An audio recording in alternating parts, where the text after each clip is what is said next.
one big problem which comes, which you will encounter while you write essays is इतना तो पता ही नहीं है कैसे लिखे एक वर्ड, ये 800 word how do I right, कहाँ से लाऊं, है ना? So I'm going to tell you a small technique of how to increase words.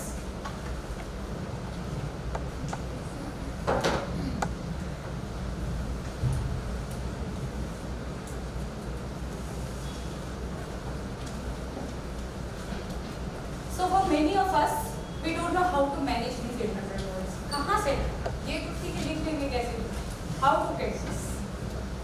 उसके लिए है essays के दो टाइप के आते हैं, एक आएंगे थोड़े करंट अफेयर बेस्ड essays, एक आएंगे थोड़े बहुत ही उच्च स्तरीय सोच वाले, feminist mightier than the sword and the like, which I think Khan sir would love tackling because he's really good with all of that, but I was not. So I'm more current affairs guy, okay? So usually पहले तो identify what suits you. You have to identify your strength. उसके बाद उस type का ऐसे आप पकड़े, उसको पकड़ने के बाद when you sit for that brainstorming thing, पीछे अपने लास्ट वाले पेज पे identify that so and so XYZ is my topic. Now introduction में तो I'll introduce, I'll try to put in a few good words here and there. तो introduction में पूरा बता दिया ना what to write here. इसमें you have to put your thoughts in a way that first they, of course they appear logical, and second they impress the examiner in the way that this student has multi-dimensional thinking. इतना बड़ा काम कैसे हो? Very simple. कोई भी issue हो, try to think उसका implication, impact, cause, effect from multiple angles. ठीक है? कोई भी टॉपिक हो, आप देखना उसका 100% या 99% तो जरूर कुछ पॉलिटिकल इम्प्लीकेशन होगा। तो इसका पॉलिटिक्स पे या पॉलिटिकली क्या इम्पैक्ट पड़ता है, इसको आप आराम से एक पैरा दो पैरा तो लिख ही लोगे। उसके बाद आप आ जाइए इकोनॉमिक्स, हमारी इंडियन इकोनॉमी या वर्ल्ड इकोनॉमी या इकोनॉमिकली क्या इम्पैक्ट कर सकता है, इस पे अगेन 2 पैरास होगा।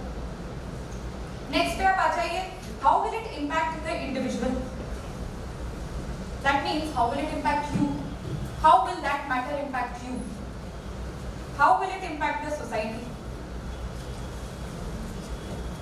फिर if the issue is very wide, it might even impact the environment. ठीक है, it might even impact the environment, it might even have implications for the international society. तो internationally क्या हो सकता है उसका? तो ऐसे जब आप बैठ के एंगल्स ढूंढेंगे, you will find at least 7 to 8 angles, and even if you write 50 words or 60 words or 100 words on each, just imagine हो गए 100 800 words, 800 words done. So when you try to think from different angles, automatically जो brain पहले manufacture नहीं कर पा रहा था thoughts वो automatically generate. So this is a very good tip when you are stuck and you don't have enough knowledge about a topic, but you still have to write a very good essay. And trust me, आपको लग रहा है तो बहुत छोटा, इससे क्या है? That will give the examiner, oh, see, she or he looked at that matter from so many directions. That means that person has multi-dimensional thinking, and that is in your plus point. And of course, conclusion. Conclusion में simply 250 words में you have to briefly summarize what you wanted to communicate through your essay. And finally conclude in 1-2 lines the essence and end it on a point. Finish. पर अब ये सुनने में थोड़ा easy लग रहा होगा, but you have to practice.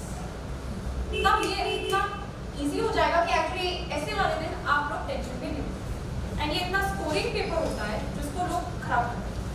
This is brownie points वाला पेपर जो मतलब if anybody even with average writing skills really understands